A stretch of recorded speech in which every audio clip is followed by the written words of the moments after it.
Segundo grande parte da espiritualidade, Jesus não pertence apenas a uma época nem a um povo.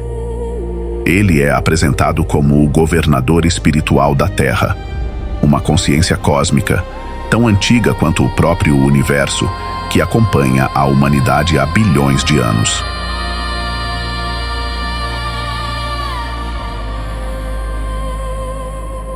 Desde a formação do planeta, ele teria participado ativamente da plasmagem da matéria que um dia nos daria forma e lar.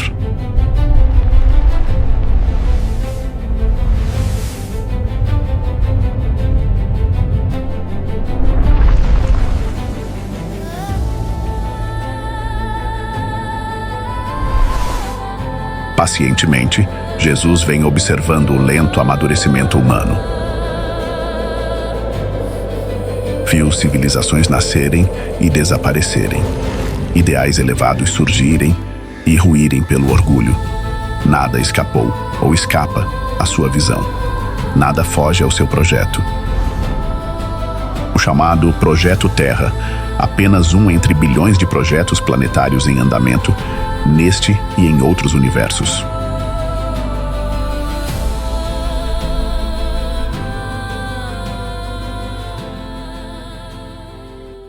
Em meio a este pequeno planeta em constante transformação, nossa nave cósmica, palco da vida e da evolução, um território recebeu atenção especial. Um lugar que teria uma missão singular nesse projeto grandioso. Justamente a região que hoje conhecemos como Brasil.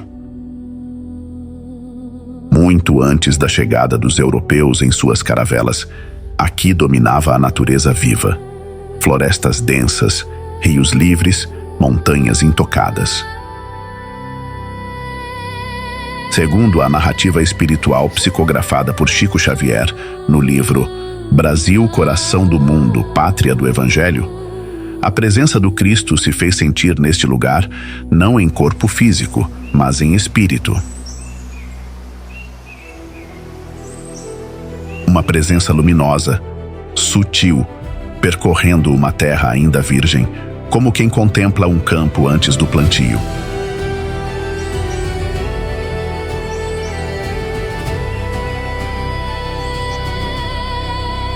O projeto não seria simples e não seria indolor.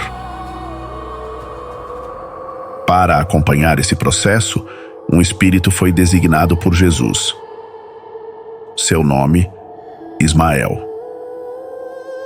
Ismael não era um espírito comum.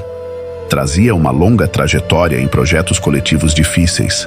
Carregava a experiência de quem aprendeu que a transformação espiritual não acontece pela força, nem pela imposição, mas pelo tempo, pela repetição, pela dor que educa.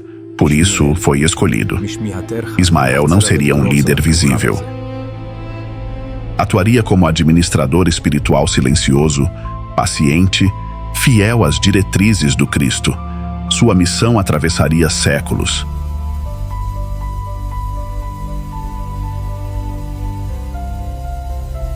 Nada nesse projeto foi aleatório.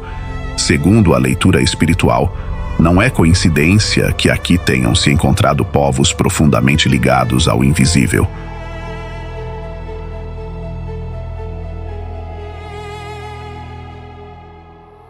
Dos africanos veio o misticismo vivo, a mediunidade natural. A relação direta com os espíritos e com os ancestrais.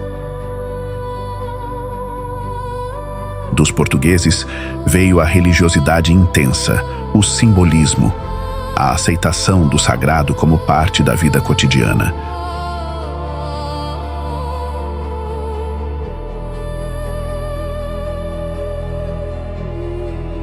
O encontro foi violento, doloroso, injusto, mas espiritualmente acabaria formando um povo emocionalmente aberto, sensível ao mundo espiritual, pouco resistente à ideia de que a vida continua além do corpo. Uma terra fértil para a crença no invisível florescer. É nesse solo que o espiritismo encontrou abrigo.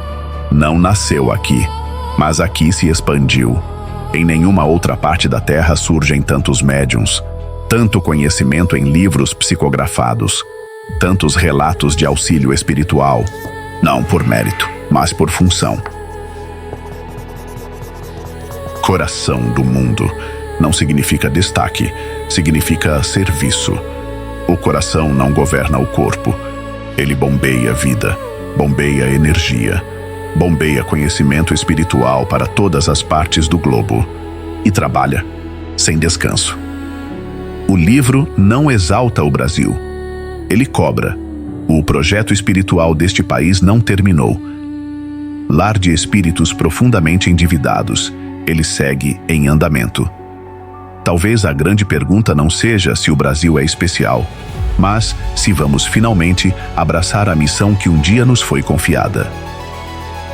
Este vídeo foi baseado nas informações trazidas por Chico Xavier no livro Brasil, Coração do Mundo, Pátria do Evangelho. E se quiser e puder contribuir para manter este portal aberto, pode doar qualquer valor pelo Pix, usando o QR Code que aparece na tela. Obrigado por assistir.